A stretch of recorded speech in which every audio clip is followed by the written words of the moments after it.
welcome everybody to the Magic Beans podcast. We are back again for episode number 94. I'm your host tonight, and my name is Shorty, and I have a couple of beans joining me on the line tonight. So tonight we have Cracker. How's it going, mate? Very well, thank you, buddy. How are you? Pretty good. And we've also got Chewy. How's it going, Chew? I'm pretty good, thank you. Hey everyone out there, hope everyone's well. Yeah, hope everyone's enjoying this continued lockdown. I am not. Yeah, I mean, I'm out of the house every day, so it doesn't really affect me. And I know Stu's the same, but I know for you two, it's working from home and all the joys that entails. I went out the other day we needed milk, so I decided to walk to get some milk, because within the 5Ks and I needed some exercise. And I had a realisation halfway down my street that it was the first time in 10 actual days that I'd walked out my front door.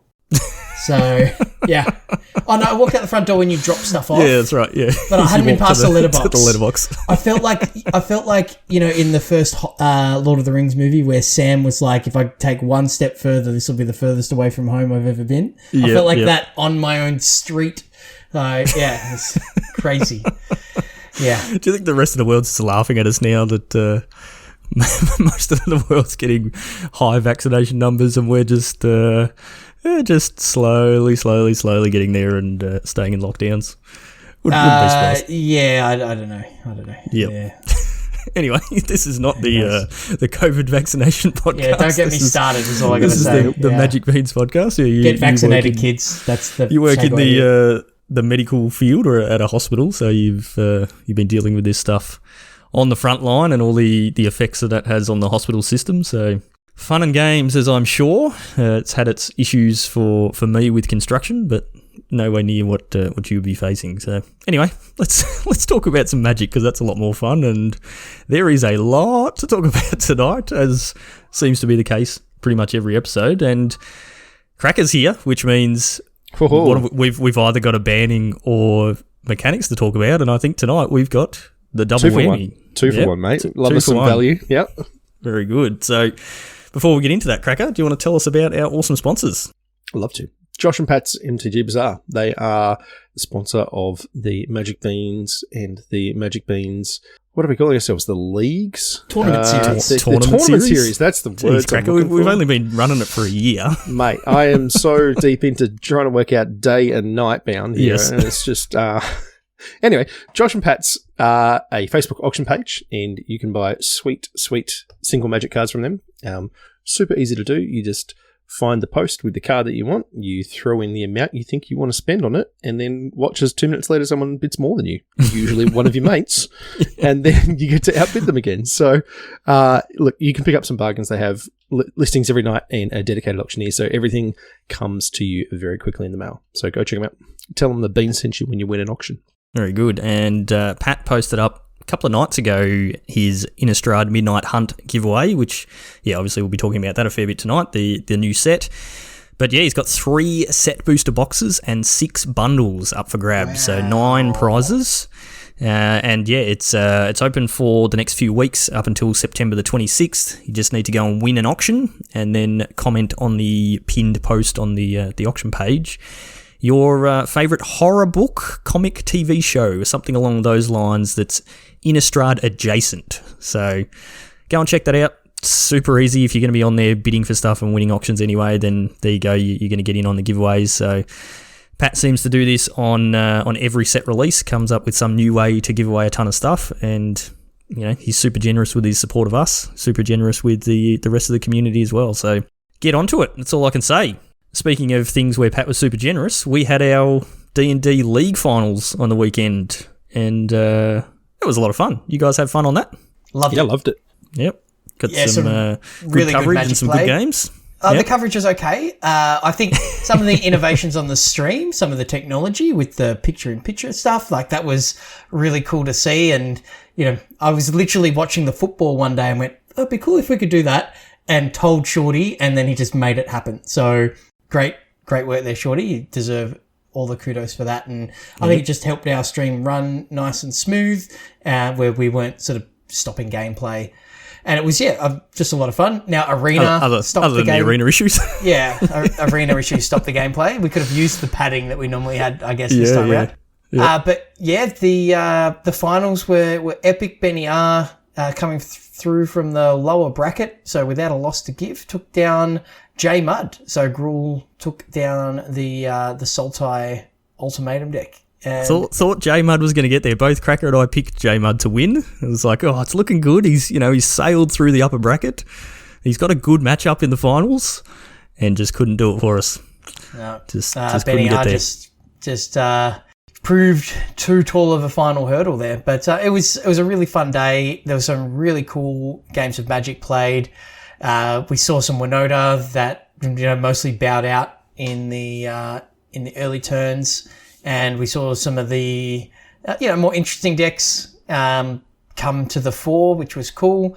And yeah, the coverage was great. We gave away a bunch of stuff on stream, which is really good as well. I've got some adventures from Forgotten Realms, collector boosters ready to pop in the mail. Just waiting for people to send me their address. If you could, I've sent you PMs. Get onto that, please.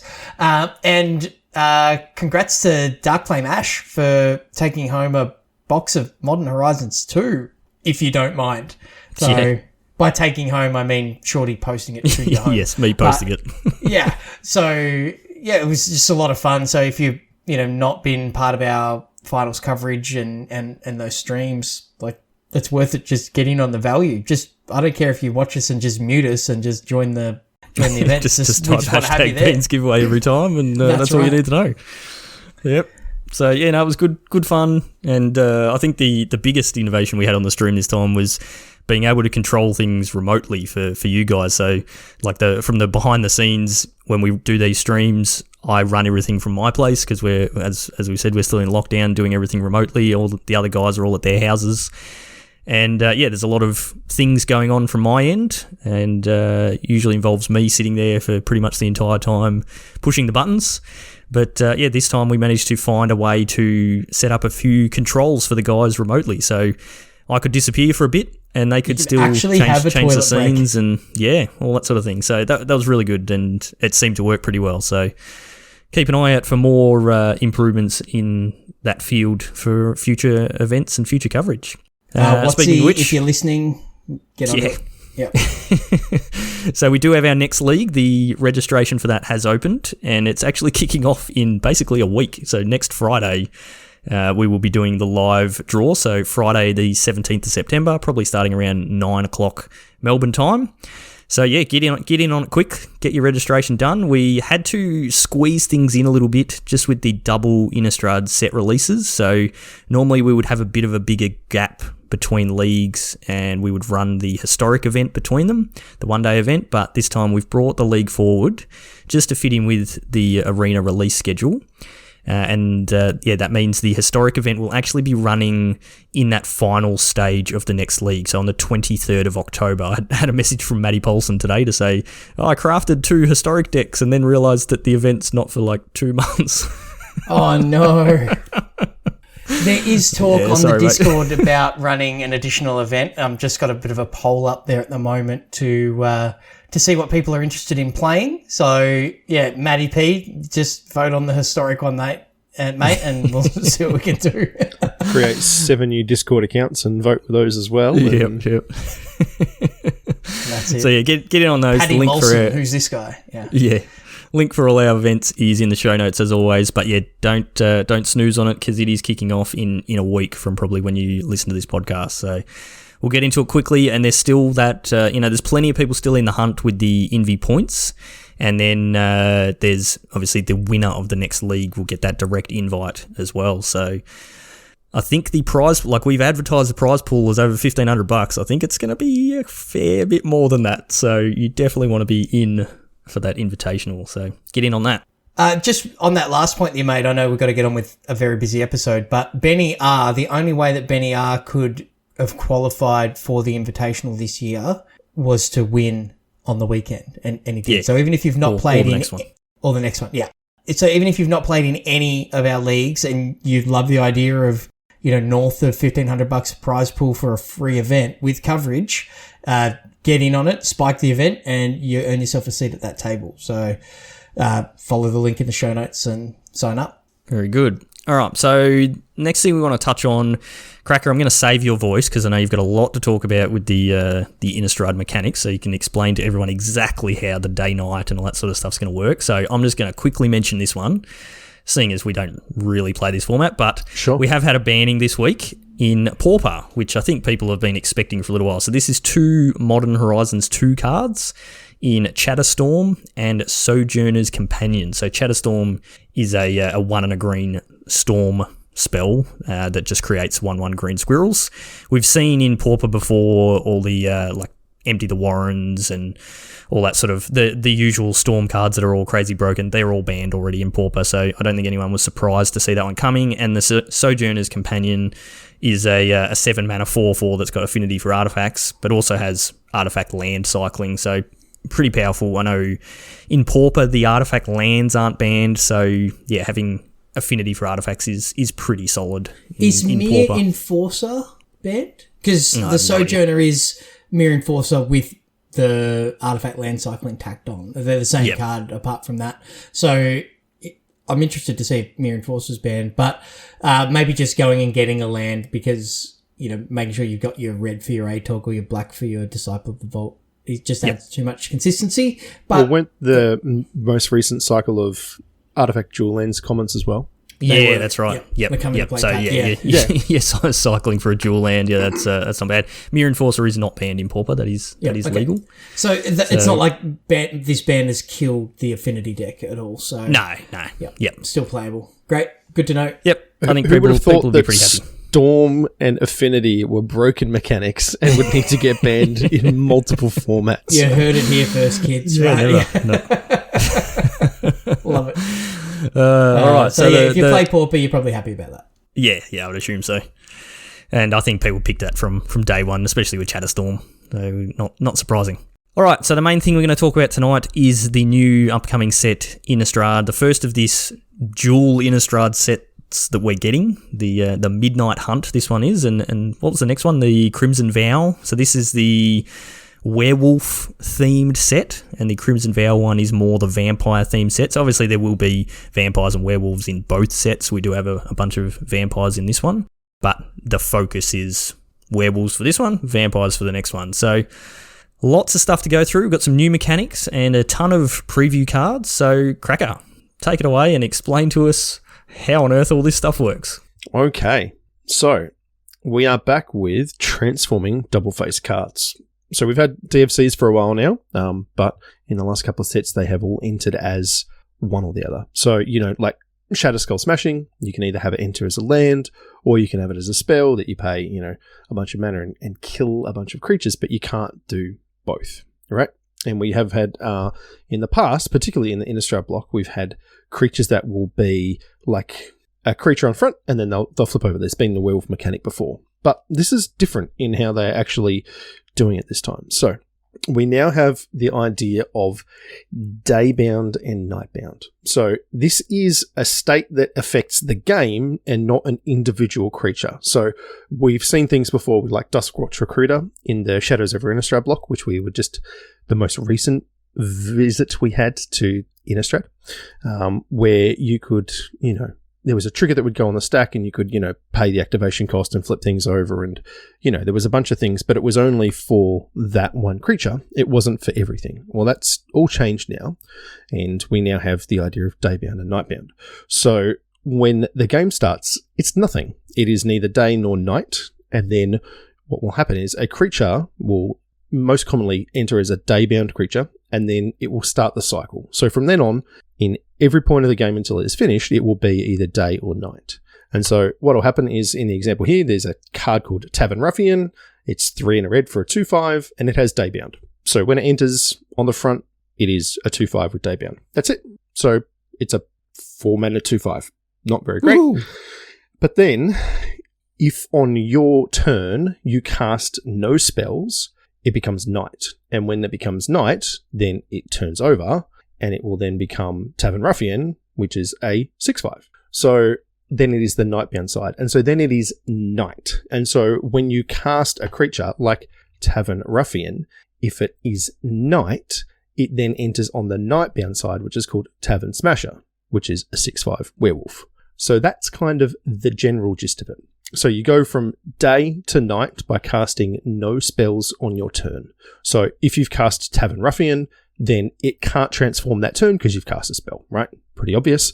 And then if your next turn you basically sit there and pass, it'll turn over and it will become the 6/5. The other side is you can go from night to day. And the way that you do that is when it is night, if you cast at least 2 spells on your own turn, then it becomes day the next turn. So in past iterations, you were able to double spell on your opponent's turn and do things to like flip your werewolves back or forwards. But this time it is all based on being on your turn. So yeah, the previous ones were worded, if no spells were cast last turn, transform them. And then flipping back, it was, if a player cast 2 or more spells last turn, transform. So it didn't matter who cast those spells. It's just someone had to either cast nothing or cast 2 spells to cause that transform. yeah, And in the previous iteration, the transform happened at the beginning of an upkeep, so it was a trigger that you could respond to, where this one just starts the turn as day or night. So it's a game level action that As far as we can as far as we can comprehend. tell, it should be a state-based effect, which means that there's no stack to respond to. yeah. So worth keeping in mind, as the change has been for a number of years now with double-face cards, they always have the same mana value on the front and back side. So even though if you looked at the backside of the Tavern Ruffian as Tavern Smasher, you can't cast that, right? It has no casting cost. It has no mana value. But the mana value is always going to be 3 and a red. So it's a 4 mana spell. And so what will happen is you would put... This is where it gets weird. So if it is currently night and you cast Tavern Ruffian, on the stack it is Tavern Ruffian and it is a 2/5 for 3 and a red. When it ETBs and when it resolves, it will then... Not when it ETBs. When it resolves, it will then be on the nightbound side because it is night, and it will be Tavern Smasher and a 6/5. So it enters the battlefield on the night side. So Correct. from what we can gather, there doesn't seem to be... It's not like it enters on its day side and goes, oh, hang on, it's nighttime, and then transforms and there's a trigger. It's just it enters on the night side. Yeah. As far as we could tell. Someone can correct us if we're wrong. It'll be like it checks on resolution or something like that. But yeah, that's... Look, some of this stuff, and look, honestly, this happens a lot when they release new mechanics. We have to wait for like Oracle texts and judge rulings to give us all the details. Or just to play it on Arena and see how it works. Correct. That is the answer. Oh, well, that's a good point. This seems like a great mechanic on Arena and a really confusing one to play on paper. To track day-night and, I forgot to flip this creature over. And you've got a token, and I think that's one of the things they say. So you've got a token that is a day-night flip thing, and I think that what they're trying to do with this is actually simplify it, where if it's day, everything should be on its day side, and if it's night, then everything should be on its night side. I'm just thinking about the mechanics of this. Like, you're sitting down at your paper pre-release, there's going to be so much time spent people going, oh, hang on, let me like pull this card out of the sleeve, flip it around, put it back, and then 2 turns later I've got to do that again. And people go, okay, it was the same the last time. Yeah, I know, but it's a... It is mechanically very fiddly. Yeah, exactly. Can't be any worse than having, reach counters and very trample counters and those sorts of things. So, yeah. So one thing Shorty did mention there and is worth reinforcing is you will end up with creatures on both sides of the battlefield they will always be on either their day side or their night side. They won't ever be some on day and some on night. And as it changes from day to night or night to day, then all of them will transform at the same time. So there's never any, it's night on your turn, but it's day on my turn. It is it's like a plane. If you guys played Plane of Chaos, I know you know what that is, but it's just... I own those. We should do that one day. We should definitely do that. It is just a permanent state that affects the game, and once it's in play, it will always be in play. So it will always be day or always be night. There's no way to remove it. Then the next game that starts will start from nothing. Thematically, brilliant. Love it. Oh yeah, very good. It's actually quite an elegant way to deal with this. I actually think it's an upgrade from the other way. Personally. Yeah, well, the other way you had some things were transformed, some things weren't. It depended when they came into play and all that sort of stuff. And it was a bit like, hang on, if it's you know, if this werewolf is a werewolf, then shouldn't all of them be werewolves? Because don't they transform and they don't get a choice? And yeah, like this is thematically, this is way more on point. Yeah. Which is cool. One thing, just quickly before you move on or continue with that, I just saw it says, as the spell resolves, it will simply enter the battlefield as Tavern Smasher. So just confirming that is correct. Yeah. If it is nighttime, it just straight up enters as the Tavern Smasher. Yeah, so it checks on resolution, which is good to know. So there is no trigger to respond to. So if you have, you know, a creature that enters as like a 2/1, for example, and then flips over to be a 3/3 or something like that, there's no period for you to shock it in response. That's exactly. There is never an intervening window for you to respond. It just is the 3/3 if it's entering on the night side. Yep, which is going to catch people out at some point. Well, definitely in paper, it will. I still remember the first time I tried to shock your Mana Gorger Hydra, Shorty, and that did not go well for me. I remember somebody lightning bolting my Tarmogoyf. Yeah, bolting Goyfs. Yeah, going, I need to do some counting here. And I'm like, yep, cool. And then they put their lightning bolt in their graveyard, and I just stared at my Goyf, and they went, it's dead. And I'm like, no. No, it's not. That is a confusing one. Yeah, they just went, game 2, and just started picking up their cards. I still think that's stupid, by the way. It is, yeah. That one is really dumb. Mana Gorger, I get, it's a cast trigger, but the fact that anyway, whatever. We're not talking about Tarmogoyfs. We are going to talk about Disturb, and not the get down with the sickness. I like that song. I wasn't going to do it. Great. Disturb is our next new mechanic, and guess what? It's a graveyard one. Oh, yeah. It's kind of almost like flashback for creatures. So you will have a creature. The example here is called Bait Hook Angler. It's 1 and a blue for a 2/1. That's it. It's a human peasant, and then you may cast it for... So it has Disturb for 1 and a blue. It says you may cast from your graveyard, transform for its Disturb cost. So it enters as a Hook Haunt Drifter, which is a 1/2 with flying.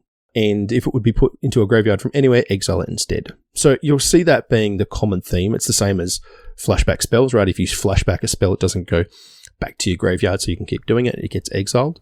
So it's just a different way of you being able to cast creature cards, double-faced creature cards, from your graveyard. So we've seen things like this before with Unearth, right? That was Unearth was the spell. There was the mechanic. Yeah. You could play it from the graveyard. Undying? No, not Undying. No, Undying's... Unearth was the there was. Don't be confused with the single black sorcery spell, but Unearth was a mechanic, wasn't it? Absolutely, because there's like the Stitcher. They come back with haste, and you have to sack them or exile them at the end of the turn or something like that. Yeah. So this feels to me like a limited mechanic where you're just going to get value out of either your 2-drops, or you're going to turn a solid playable common or uncommon into like a big threat at the end of the game. But yeah, I don't know if this one's going to see constructed play. Yeah, well, just this card specifically, no. No. No. But it's literally just flashback for it makes creatures. Stormcrow. Isn't that the best card ever in some circles? Yeah. So no time for memes. No, that's it. Yeah, but like the other good thing with this, this mechanic, like obviously again thematically really cool, but it's if you're playing say a self-mill deck, well then you're more than happy, same as you are happy to self-mill or discard, to Faithless Looting, things like that. Other cards with flashback, these ones you're more than happy to self-mill over and then just cast them out of your graveyard. So this reminds me of the cards out of Amonkhet, which were, if this is in your graveyard, you can pay X. Yeah, well, there was Embalm and Eternalize. Yeah. Which slightly different. Different, but kind of achieves the same thing because it's a token, right? And if it dies, it's gone. And you've got to exile the creature. So a really thematic Innistrad spin on that same design space. And I think it's very cool. The only thing with these is, so if you, like taking this one as an example, if you disturb it, it enters the battlefield as the other side, the Hook Haunt Drifter, and it says if it would be put into a graveyard from anywhere, exile it instead. So that's to stop shenanigans and stuff going on. But you can actually bounce it to your hand and then recast the front face of it. So if there are creatures that have like a good ETB on the front face, there's that potential of getting it back out of your graveyard, bouncing it to your hand, and those sorts of things. So, whereas like the Eternalize and Embalmed tokens were tokens, so you could never have them in your hand. Yeah, this is an actual creature. It is an actual card. Piece of cardboard, yeah. Yep. All right, so that one's pretty straightforward. Speaking of flashback, it's not highlighted because it's not a new mechanic, but we do have flashback again. Yep. Which I'm sure we will chat about at some point. But it's the same thing. It is an instant or sorcery that you cast for 1 mana value on the front side, and then, well, not the front side, they only have one side, but then when it's in your graveyard, you can cast it for its flashback cost instead. Usually flashback costs are much higher. You know, you may pay like red and a blue for a spell, and then on the flashback cost, it's like 3 red and a blue or something like that. But we've seen that for as long as there's been flashback. Correct, absolutely. Thinking of Chainer's Edict, which is black and a 1, but it was like 7 mana to flash it back. Yeah. So, yeah, it makes sense. You're getting a free card effectively, so it should be more expensive. Yeah. Definitely. Okay, and so the last new mechanic we have here is called Coven. So, Coven... we have witches. No. Oh. We have... you would think that, a human knight. We've got, a bunch of... This is the Human Coven. It's their grouping together to band against the ever-growing werewolf threat or something, because night is getting long in Innistrad, boys. I don't know if you knew that, but, you know, the nights are getting longer. I mean, anyway, the moon is full of an Eldrazi, so... It sure is. Yep. Imagine how big that would be. Probably 15, I'd say. Yeah. Big moon. No, wasn't that one 13? Oh, it was. Yeah, it was. Yeah, yeah. sorry about that. Yeah. So Coven is pretty straightforward. It's a keyword that says Coven, and then, you know, for this one, the Candlelit Cavalry.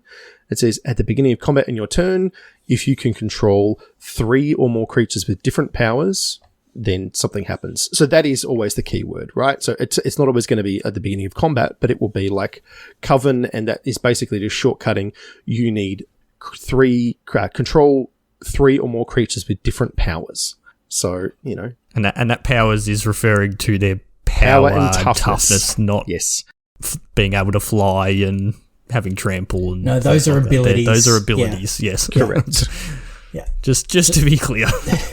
Yeah, so this is pretty good. Then, you know, this one's being a 5-drop, and it's, again, this one feels like a limited mechanic, and Innistrad, I've got high hopes for the limited format because it was so good the last 2 times. So I doubt, 5 mana 5/5s at common are going to be, highly played in constructed, but this definitely feels like a limited theme. You can draft a Coven deck or some Coven payoffs and get some good bonuses. And I think it's very cool. It's thematic of, the humans banding together. So once again, 3 out of 3 thematically absolutely on point. Well done to game design and whoever's, creatively behind this. I think you've done that really well. But, again, limited set. It's not going to excite everybody. And it's weird to introduce a new keyword for something that is not really expected to be. No, they do that pretty often though. Yeah, I guess this is a new normal, isn't it? Yeah, there's every couple of sets. There's a new keyword for the set that they will keep isolated. So I wouldn't expect to see. Probably these will roll into the Crimson Vow. I don't know that we'll expect to see like a whole new set of 3 different other mechanics coming in that. But I mean, maybe, who knows? But yeah, Coven. There's bound to be some upside. And it's not just on creatures as well, worth pointing out. There's an aura here that has it, and then there's also an instant. It says, target creature gets +2/+2, it's 1 and a green for an instant, and then Coven. So if you control 3 or more creatures with different powers, draw a card.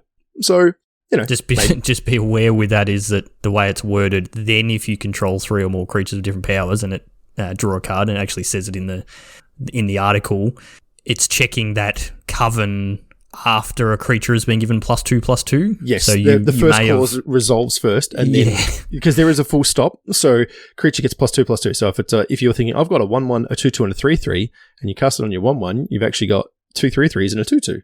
Yep. So then you don't get to draw a card. You don't draw the card. So target the right creature. I'm going to lose because I cast this card on my own creature. Guarantee I'll do that. Well, you might have a 2/2 and 2 3/3s, and then you cast it on one of your 3/3s, and it becomes a 5/5, and now you've got 3 different powers, and so then you draw a card.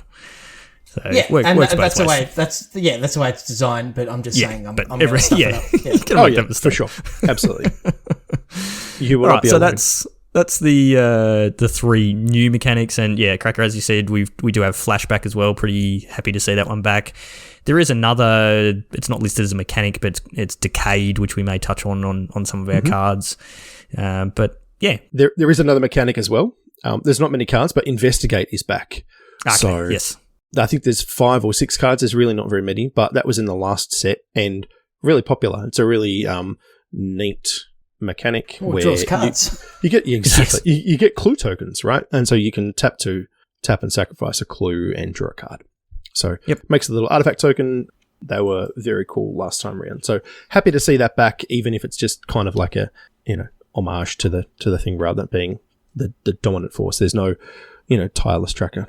yeah, similar to treasures. It was really surprising in the last Innistrad set how often it was important that you just had an artifact on the field, like especially with the sets that came after that, with the Kaladesh sets, where it mattered. You had Metalcraft. Toolcraft Exemplar, I think it was, where if you had an artifact that got +1/+2, like things like that. So just being able to create an artifact token was really important. So keep an eye out for that. All right, so let's get into some of the previews for these cards. I think so far we've had 180 something of the sort of standard 260 or 270 cards that we get. So we're 2/3 of the way through. Yeah, so bit strap over in, half. listeners. This is going to be a long we're episode. here for hours. Yeah. No. So Chewy, give us one of the ones that you're excited to see. Yeah, okay. I am a big fan of Dire Strain Rampage, which is red, green, and 1 for a sorcery. So it's a gold card, and it says destroy target artifact, enchantment, or land. If a land was destroyed this way, its controller may search their library for up to 2 basic land cards, put them into battlefield, tap, then shuffle. Otherwise, its controller searches for a basic land card, put it into play, tap, then shuffle. And it has flashback for 3 red, green. So I think this card is really, really strong in a mid-range or ramp Gruul-based deck. Where you want to ramp into some big stuff, but it's also got some utility where sometimes you just need to kill a thing on the other side, and it's effectively a 3-mana Path to Exile. But this is Harrow, which is sacrifice a land and go and get 2 lands and put them into play tapped as a classic sort of ramp spell. This having flashback is very cool. I think this card, so long as it has a home, so long as there's a ramp deck, this is going to be a really important 3-mana ramp. But you can, then, the next turn, play a land drop, flash it back again. You're ramping up very, very quickly with this. So really good ramp card that also has some utility. So if your opponent's got an annoying creature, artifact, or enchantment, it doesn't destroy creatures, artifact or enchantments, or your opponent's doing some crazy stuff with, say, I don't know, Faceless Haven, Book of Exalted Deeds, you've got a nice little answer to blowing up a land as well. So it's a really interesting design where it's got that flexibility and utility. At first, when I first looked at it, I was kind of like, but then the more I read this card and the more I think about situations where it could be useful, the flexibility on this is more and more appealing. So I think this will show up. What do you guys think of this one? It's a bit polarizing. You may or may not like it, but I reckon it's got some potential. So if you target an artifact or an enchantment of your opponents, they get a land? Yeah. Okay. So you have to target a land of your own every time, just to make sure that you get 2 lands and your opponent gets nothing, and then destroying an artifact or enchantment is there as an option for your opponent. But yeah, you always want to target a land of your own. But we've seen that downside has been still absolutely playable. There's definitely. I was just making sure I understood it properly. Yeah. And what's the green-black one? Is it Assassin's Trophy or the other one? Yeah, yep. Assassin's Trophy. Yeah, which, you blow something up and they go and get a land. And that's, that sees modern play. it's a good card. This, it's a sorcery and it costs more mana, so it's not on that power level. But this effect, you can blow up an artifact that's going to kill you or an enchantment that's going to kill you, and all you're doing is giving them a land. It's better than losing the game. Or it's a card that ramps you into your big spells. So I think it's pretty sweet. The flexibility on this, it's effectively modal, and I think that's great. I think at a bare minimum, it's going to see sideboard play in a Gruul deck, but it has that potential to be in. Maybe we see a Gruul Treasures deck with Magda and Goldspan Dragon and Jaspera Sentinel, and they play this in the main deck just to ramp a bit more. Who knows? And I guess it also depends. Are we going to see any super powerful artifacts or enchantments floating around? Who knows? What are its targets? Yeah, that's right. Yep. So, exactly. All right, Cracker. Everyone's just been hanging to hear your thoughts on your favourite Magic character of all time. So, you want to talk about your old mate's fairy? I would love to. This is cool. I instantly thought you were talking about Griselbrand, and I was going to say it, but man, the things I would do for a Griselbrand Planeswalker. Griselbrand Planeswalker, oh boy. Man, that sounds just amazing. Teferi, who slows the sunset. He is 2 white and a blue for a Teferi Planeswalker. He enters with 4 loyalty, and he has 3 abilities. +1. Choose up to 1 target artifact, up to 1 target creature, and up to 1 target land. Untap the chosen permanents you control. Tap the chosen permanents you don't control. You gain 2 life. -2. Look at the top 3 cards of your library. Put 1 into your hand and the rest on the bottom in any order. And -7. You get an emblem with untap all permanents you control during each opponent's untap step. And you draw a card during each opponent's draw step. So, believe it or not, my first ever commander deck was mono blue Teferi, right? It was the precon, and the first ability there was basically this. You could untap... Actually, the first ability was look at 2 cards, and then you put 1 into your hand and 1 on the bottom. And then his minus ability was to be able to untap a bunch of artifacts. And I loved it. And I actually think this card is great. Not even, joking around. I legitimately think this one is interesting. Because this in a ramp deck, oh boy, can you get up to some nonsense. So, put in a Bant deck. Yeah, absolutely. So play 4 colours and you play the other card I just talked about. I mean, it seems less likely. So, look, the -2 of Anticipate, right? That's an effect we've seen a bunch of times. The thing I like about this Teferi is he doesn't seem broken in half.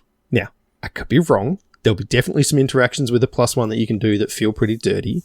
But the thing that I really like about it is the tap down effect. So if you decide to tap your opponent's lands or creatures or artifacts, they untap during their untap step, right? Teferi 6 months ago would have been they don't untap for 7 turns. The fact that you can just... There's some real play to it because you get to choose either your stuff or their stuff. Gaining 2 life, I mean, it's okay. I guess it has no real way of protecting itself outside of you already having creatures in play, right?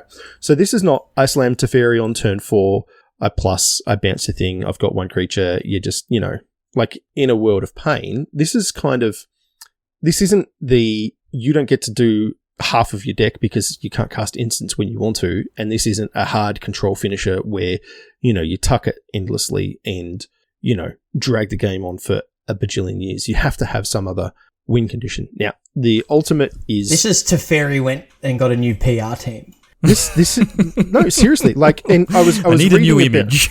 Yeah. So I'm sure people were hoping that I'll poo-poo it, but I legitimately think this one's interesting. And if you get to -7, I mean, you should win the game with that. We have seen those effects before, particularly in Commander and things. With Seedborn Muse is the one that comes to mind, which lets you untap at that's a really powerful effect. It is a super busted effect, and the fact that you get to draw an extra card on your opponent's draw step. Yeah, look, I'm not saying I'm going to go out and build a blue-white control deck. There's certainly a lot of tools that I've seen for that in this set, and I'm sure I'll hate it. But this card Teferi as itself, yeah, I'm a fan. Yeah, I think it's super interesting. I think the +1 ability is a really interesting take on Planeswalkers protecting themselves. We've seen, like, how many, 5-6 mana Planeswalkers have we seen with, it kills a creature or it makes a token as kind of the default, this can protect itself. Plus to make a creature, minus to destroy something. Yeah, it's pretty kind standard. of been done, right? Yep. Where this is an interesting spin on it. It has some conditions, but it has a lot more upside as well, being able to untap your own stuff but tap their stuff down. It's, you can use this in a tempo, sort of blue-white, I'm going to attack you with some creatures and have some soft counter backup, that fish-style deck. It can go into a more mid-range deck where you're trying to just get value and trying to ultimate it, or it can also see playing control. So I think it's a really balanced design, and it's just everybody's kind of got that sour taste in their mouth when it comes to Teferi. So we all need to just get past that. But look, if Cracker can, we all can, right? So well done, Cracker. Well done for taking the moral high ground there. Thank you. I, by the way, I will judge you severely if you ever cast this against me. Just to be clear. There's a lot of Teferis now. I'm making Teferi tribal just to play against you. Don't worry. All right. Yeah. Well, you got some good curves there in blue and white. So, yeah. No, I think this card's going to be pretty powerful, and especially if we've got mana rocks, or you put it in a Bant deck where you have mana dorks, being able to play it on 4 and then untap potentially 3 mana. So this thing cost you 1 mana. That's pretty good. Well, we saw it with the 5 mana Teferi, Hero of Dominaria. It was a 5 mana, but it untapped 2 lands. And so you could play it on 5. But that was in your end step where this does it straight away. So this lets you double spell. Yeah, exactly. Yeah, you get to cast sorceries in your main phase still. So it doesn't draw a card. Yeah, it doesn't protect itself, but that can potentially be pretty powerful. So I see this one definitely seeing play. But it's like you said, Cracker. It's not crazy broken and over the top, and doesn't have that annoying. Yeah, this game's going to take 500 years because you're just going to keep tucking your Teferi. So yeah, good to see. What about you, Shorty? What's jumping out at you? A whole bunch of red cards. Just for something different. I'm shocked. Yep, I got. I think it was Plunksy in the Discord ruined my week this week with spoilers. He posted something. It was like, oh, that card looks awesome, and then we realised it was a commander card. So yeah, I'm sorry. that was a bit annoying. The first one on my list is Reckless Stormseeker. So it's 2 and a red for a 2/3 human werewolf, and it has at the beginning of combat on your turn, target creature you control gets +1/+0 and gains haste until end of turn. And then it has Daybound. So it is a werewolf. It does transform. So on its face, if it comes in and it's not day, or it turns it to day, if it already is daytime, it comes in as a 3 mana, basically 3/3 haste. If you've got nothing else on the board, or you can give something else haste, depending on what's going on. But that's not bad in a mono red deck. 3 mana, 3/3 haste. I can deal with that. But its backside, the transformed side, is a 3/4. That has at the beginning of combat on your turn, target creature you control gets +2/+0, gains trample and haste. So if it's nighttime when you cast this thing, it is a 3 mana 5/4 trample haste. I'm all about that. I don't know about you guys, but that gets me a little bit excited. So yep, I think that's great. I love it. The Stormseeker, the front side curving into a Seeker's Chariot and attacking with the chariot on the turn you cast it. Really makes me as excited about the 5/4 trample haste. Well, I mean, you play this on turn 3, you bash for 3 because it's a 3/3 haste. Turn 4, you drop your chariot, you crew your chariot with your 2 tokens you made. You're attacking with this and the chariot. That's making pretty good. Another token. A 6/4 chariot, making another token. Pretty good. And then you slam your Goldsprand next turn, game over. Yep. Just how Gruul drew it up. Yep. Exactly. Yep. So, probably in Gruul, probably mono red. We'll see if there's other stuff around it to support a mono red deck, because we are losing a lot. But there might be a red-white deck from what I'm seeing, perhaps. So, you might have to go back to your roots and just play red-white aggro. Bit of Boros action, Shorty. Sounds good. All right, we mentioned Grizzlebrand before, Chewy. There is a Grizzlebrand in this set. Well, sort of. So, this is a new equipment, and this kind of feels like, if Griselbrand and Skullclamp kind of went on a vacation together. So the Mask of Griselbrand is a legendary artifact equipment, and it is black, and 1. And it says, equipped creature has flying and lifelink. So it doesn't affect the creature's power or toughness, which is definitely a consideration when we're evaluating this card. But it says, whenever a equipped creature dies, you may pay X life, where X is its power. If you do, draw X cards, and it has an equip cost of 3. So the first card I was talking about with the Dice Drain Rampages, I think is definitely a card that we'll see playing Constructed. I think this is just going to be one of the primo bomb rares in Limited, and definitely a card I want to open. 3 to play, 3 to equip might be a bit steep for Constructed, but I love the idea of this card in Constructed, especially where we've got a number of zombie tokens that you have to sacrifice after you attack. So it's some synergy there kind of built into the set. So attacking with lifelink, gain a bunch of life, then use that life, turn it into cards. That is the most Griselbrand thing ever, right? So apart from Griselbrand itself, but yes, yeah, it's a nice homage to the big Grizzle Daddy.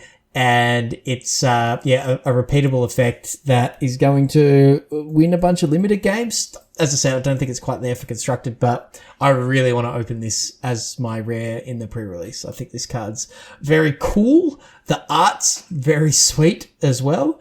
And yeah, it's a really super interesting card.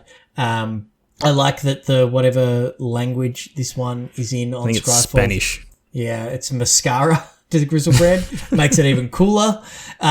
So yeah, I love it. I'm going to lose to this card more than I open it. I know that, but doesn't mean I don't love it any less. So what do you think about this one, Cracker? Good enough Constructed or no? I don't think so. Sadly. As sad as it is, because the problem is you really want on like a giant creature, right? The 3 to equip on a 2/2 to gain 2 and draw 2, just it's a lot of mana. You really want it on, something that's 5 or 6 power or something like that. So I was just thinking about repeatable effects, but yeah, that's true. But it's a if you've got a deck that's making a lot of mana, or a way to discount that, then for sure. But yeah, I don't know. I like it. It's like you said, it's awesome, very very flavorful. But yeah, I don't expect we'll see it a lot.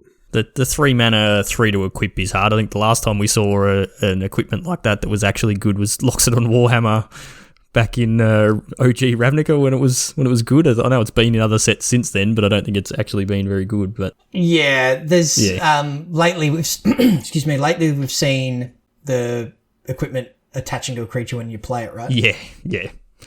Yeah, we expect a lot more from our equipments. You should be able to play them for 2 mana at flash, instant speed, and they give you creatures double strike and trample and +1/+1. That's how it goes, isn't it? Yeah, or +2/+2 and flying. Yeah. Exactly. With a steep equip cost later on, but getting value right away is always good. So yep. Yeah. All right, Cracker, what's your next one? Card. The next one I'm actually going to talk about is called Corpse Cobble.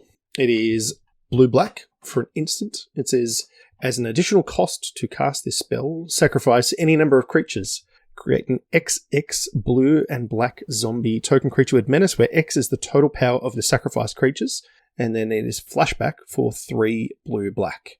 So we mentioned before about zombie tokens, and there being a bunch of ways for you to make them. We haven't really talked about zombies, but they are very much a fundamental part of the Innistrad plane. And there's a lot of them. There's a lot of support. There's a zombie lord and a bunch of different ways to make them. But there are zombies that have decayed, which is different to the other effects that we were reading about before, which I've already forgotten. Disturb. It's not confusing at all to have decay and disturbed, but decay is on zombie tokens. So they are 2/2 zombies that can't block. And when they attack, you sacrifice them at the end of combat. So either they die in combat or they die at the end of combat, which again, thematically awesome. Like, makes a lot of sense. So the fact that you can swing in with a bunch of zombie tokens and then before, with the trigger on the stack or whatever, you can sacrifice them all to a corpse cobble and make like a giant zombie kind of amalgamation it just seems awesome. So pretty pumped on that one. I will definitely be looking pretty hard to see if we can make like a Black Zombie tribal deck. Yep, I think that's pretty likely. Seems to be the supported tribe in those colours, so we'll see what we get. Next one on my list, Chewy mentioned before, playing red-white. Going back to sort of my roots, we've got Lightning Helix. Oh my god, it's Oh no, it's not, sorry. Almost. It's Sacred Fire, which is red and a white for an instant, and it deals 2 damage to any target and you gain 2 life. So not quite Lightning Helix, but still pretty good. But this one's got Flashback tacked onto it for 4 red-white, which is very steep, but you don't mind that when you're playing your burn spells early and then you just flood out later on in the game. If you've got a couple of these just hanging out in your graveyard, you don't mind that extra 2 damage and 2 life. So I don't know if this is going to see play. Like in Historic, we've already got Lightning Helix, and I don't know that sees a ton of play. Standard, I don't know. We'll have to see, but cool card. It's a very cool card, yeah. Yeah, cool sort of throwback to OG Lightning Helix, but maybe not quite what we're looking for. Chewy, you got another one? Just wanted to... So I talked about a constructed card, a limited card. Now I want to talk about what I see is mostly a commander card. May make a splash in Standard, but Slogurk the Overslime. It's a really fun name to say, and it is Simic and 1 for a 3/3 legendary creature ooze with trample. It says whenever a land card is put into your graveyard from anywhere, put a +1 counter on it, and then you can remove 3 counters from it to return it to its owner's hand. And when Slogurk leaves the battlefield, return up to 3 target land cards from your graveyard to your hand. So that's it's a lot going on. Yeah, so it's very much a mid-rangey deck, and if you're self-milling or you're doing some, the fetch landy things, it's going to, get you that sort of long game value, harken back to the rock style strategies. So I'm going to put one in my Muldrotha Commander deck, and if there is, some kind of Bant or Sultai mid-range deck in this set that just wants that sort of value engine because it's self-milling or it's got some ways to sacrifice lands, maybe with Dire Strain Rampage, it can get some value out of this, and it just can become a big creature with value. So a really hard to kill threat that's going to kill you eventually. So I think this card's awesome, and it'll absolutely see play in the more casual formats, and just might sneak in as maybe a 2-of in a standard deck as a sort of value engine / finisher. So one thing worth noting about this is the typical safety valve that they've been using recently isn't on this. So it's not 1 or more, it's whenever a land card. So if you flip your deck and hit 10 land cards, you don't get 1 +1/+1 counter, you will get 10 +1/+1 counters. So it'll get real big, real fast if there's a way to do mass land destruction or, flip a bunch of cards into your bin. Yeah, I guess that's, so in Australian 7-point Highlander, I've been known to ramp out a Knight of the Reliquary and on turn 2 off a bird, and then turn 3 cast Ravages of War and then attack with my Giant Knight, usually with Flagstone to Tricare in play, which is nice as well. But this would fit into that strategy as well. So thanks for the heads up. I'm going to, that deck just became banned. Thank you. No worries. All right, Cracker, you've got a cycle of cards you want to talk about. I do. So this is called the Adversary Cycle. They're all creatures. They're all mythics, monocolored, and 2-drops. So the first one I've got here is called Bloodthirsty Adversary. It's a 2/2 vampire with haste, and it says when it enters the battlefield, you may pay 2 and a red any number of times. And when you pay this cost more than 1 or more times, put that many +1/+1 counters on Bloodthirsty Adversary. Then exile target instant and or sorcery cards with mana value 3 or less from your graveyard and copy them. You may cast any number of copies without paying their mana cost. New Snapcaster, who dis? A lot going on here. And look, I probably won't read through all of the adversaries because we're running long and there's a lot of words on all of them, but they're all this kind of effect, right? We've got 3 of them so far. We've got the red, the white, and the black ones.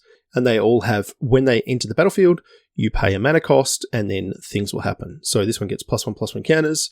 In fact, so does they all get +1/+1 counters, actually, now that I look at it. And then they all have different effects. So the black one makes zombies.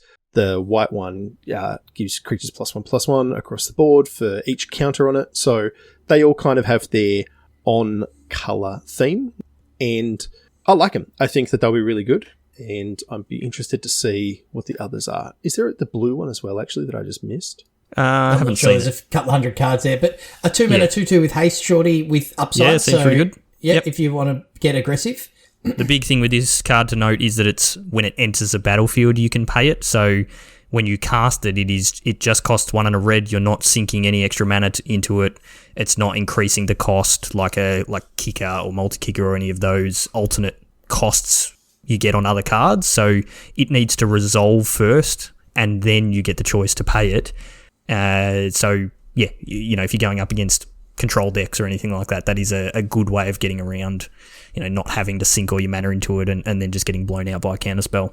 Potentially, that card will go into a deck with the card right next to it. On the previews, we're looking at a favourite of mine and a favourite of a lot of people, Delver of Secrets. So we've got it back with new art. So this was from the original Innistrad block, one of the most famous creatures, I would say. Like, it's spawns whole archetypes in Legacy and a little bit in Modern at the moment, along with a few other cards. But yeah, Delver is a single blue for a 1/1. And it's got, at the beginning of your upkeep, look at the top card of your library. You may reveal that card. If an instant or sorcery card is revealed this way, you transform it. And the flip side is a 3/2 with flying, the Insectile Aberration. So that Bloodthirsty Adversary is exiling instants and sorcery cards from your graveyard and casting them for free. So you're going to be probably wanting to be playing it in a spell-heavy deck. Delver loves spell-heavy decks. So yeah, maybe we pair those two together. But Cracker, I know you love the Is It Spells decks as well. You keen to see some Delver action? Sure do. It's actually one of the cards that I have not cast a lot. It's okay. I wasn't playing Standard when it was out, and I've never really done the Legacy or Modern versions. I played it in Cube a few times, and it's good. So I'm definitely interested to to give it a run for sure. How much of a relief is it that Brainstorm is banned in Historic? I mean, it's pretty disappointing, to be honest. It's talk about a one deck format if that was the case. But I think this is cool. Looking at the spells that are around to support that, a lot of things put cards into the graveyard or on the bottom of the library. They've made sure that the coast is clear to be able to print this card again.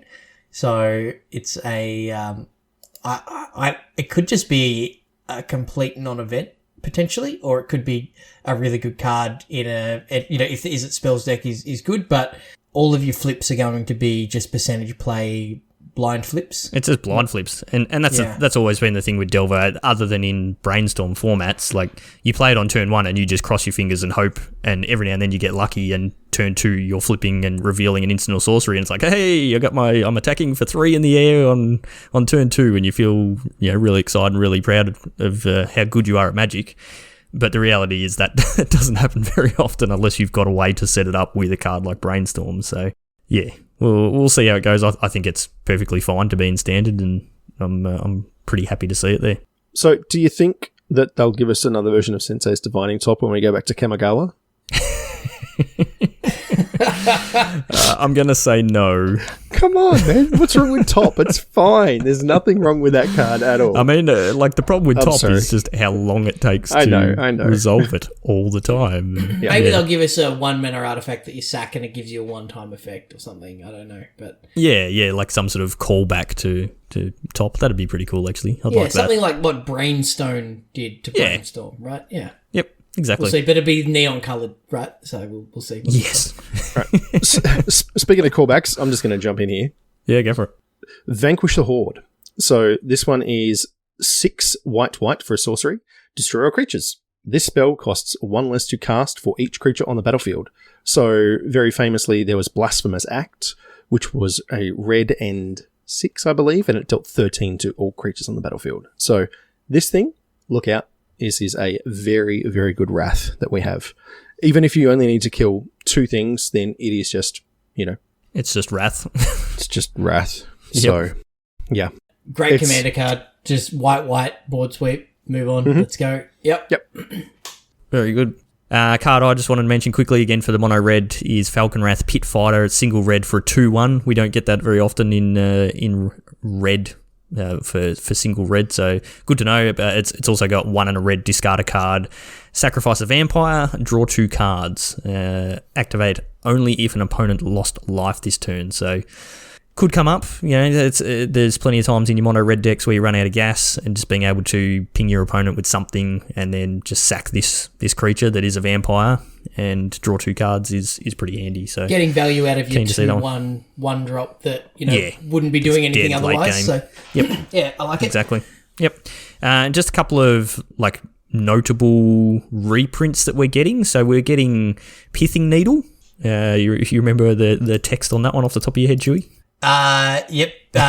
Name a card. Activated abilities of the name card can't be played unless they're mana abilities. Just remember to activate your abilities, like sack your fetch lands before the card resolves, because you can't respond when it's in play. Yeah, 'cause you've it's- not played this card before. As it enters the battlefield, you name the card. So if you're letting it resolve, thinking, I'll wait and see what they name, and then I'll crack my... Is Fable Passage going to be still legal in Standard, or does that rotate? I can't remember what sets that's in, but if Fable Passage is still in Standard, you cannot let this resolve, because your opponent will just go, Fable Passage, and then it is too late.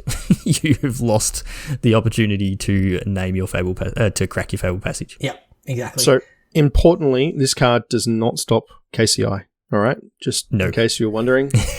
For all those formats that you're regularly playing against KCI, this card does not work against it. It does work against Planeswalkers, though. It's amazing how often people would side in Needle against KCI. It's like, sure. Yeah. Yeah. It's like people siding in Grafdigger's Cage against Living End and Yes, Yeah, it is. exactly. things like that. Yep. They only So- do it once. Pithing Needle's a card it gets reprinted into Standard. It used to be pretty regularly, and it's just a good safety valve to have, because, if we are getting, Teferi decks that are just taking over the format, having a 1 mana answer to that is pretty handy. The other thing that's worth noting with this is it can shut down the Book of Exalted Deeds and what's it called? Faceless Haven. Faceless Haven combo. You can name either of those, so their activated abilities can't be activated, so then they can't get that combo off on you. There's another card that shuts down this combo There is. in the set as well, which is Field of Ruin, which is another reprint. And it's a land, taps for colorless, and you can pay 2 and tap it, sack destroy target land, and both players go and get a basic. So you turn their Faceless Haven into a basic, and you get a basic back as well. Might be a nice little mana fixer as well. And a nice safety valve if there's problematic land. So I like Field of Ruin. I would like to see this as a sort of perpetual card in Standard.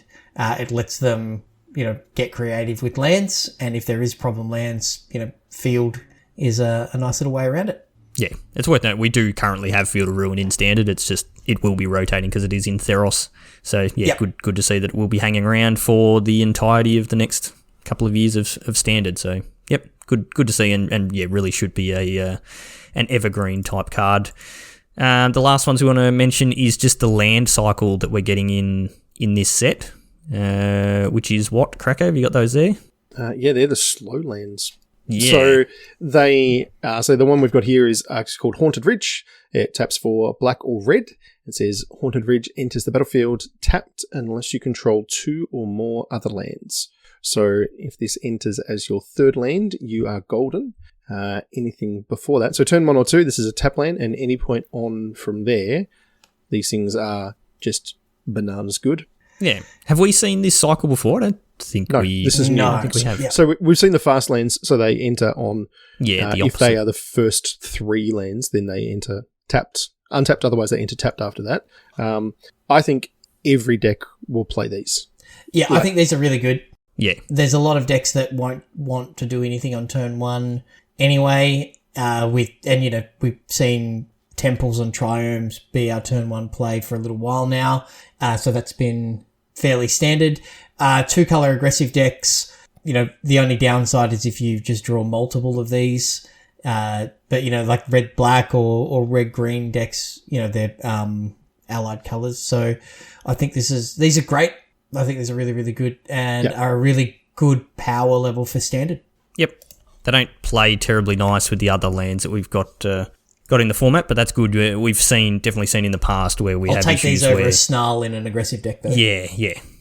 We've seen issues where you've got. I mean, we had a standard a little while ago that had fetches and shocks, and that's what, like 5 or 6 years ago now, more than a little while ago. But when mana bases are too good, you just end up with too many 4 and 5 color piles of good stuff. So having restrictions in your mana bases forces people to be a little bit creative in their deck building, and that helps to keep the format diverse. So, yep, good set of lands to have. And this is the allied colours, I believe. Yeah, that's correct. Yep, very good.